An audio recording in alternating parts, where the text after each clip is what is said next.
Il y a des chaînes comme iTélé ou BFM qui ont à la fois pris un créneau qui n'existait pas, c'est-à-dire l'info en continu, ce que fait Internet aujourd'hui, mais qui en même temps font très mal à la profession parce que de l'info, il n'y en a pas tout le temps, donc ils comblent souvent avec de la non-information. Faire très attention avec Internet parce que on y trouve de tout, c'est-à-dire de la très bonne info, on y trouve aussi des infos de niche, c'est-à-dire des infos qu'on trouve pas ailleurs, pas sur le papier, pas sur la télé, pas à la radio. Mais on trouve aussi beaucoup d'informations qui n'est pas de l'information, tout simplement. C'est des gens qui se pensent écrivains, journalistes. Après, surtout, il y a une énorme défiance envers les médias, notamment de ces gens-là qui les critiquent énormément, et même notamment les partis politiques aujourd'hui, que ce soit l'extrême droite, l'extrême gauche, même tu vois, même la République en marche, voilà, même Macron ils s'y mettent.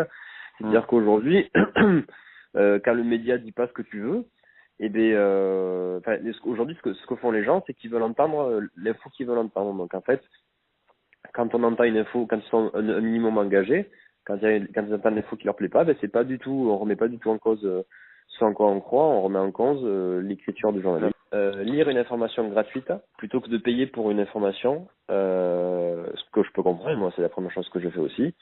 Mais par contre, il faut savoir que derrière, il y a un journal qui perd de l'argent. Quand un journal perd de l'argent, il réduit ses budgets. Quand il réduit ses budgets, qu'est-ce qu'il fait? Ça, c'est la même histoire pour Le Monde, pour le Figaro, des choses comme ça. Quand il réduit ses budgets, qu'est-ce qu'il fait? Il envoie moins de journalistes sur le terrain. Il y a plus de, moi je te parle de longs reportages, de choses comme ça. Ils envoient beaucoup moins de gens sur le terrain. Donc on a une info de moins bonne qualité qui arrive. L'info de ça, après, c'est le serpent qui se mord la queue. C'est-à-dire que l'information, vu que tu manques de budget, tu as une information de moins bonne qualité. Vu que tu as une information de moins bonne qualité, les gens s'en rendent compte et tu continues à perdre des lecteurs. Les gens, ils veulent, et ça, c'est aussi la fondamentale, c'est qu'ils veulent de l'immédiat. Ils veulent de l'article court.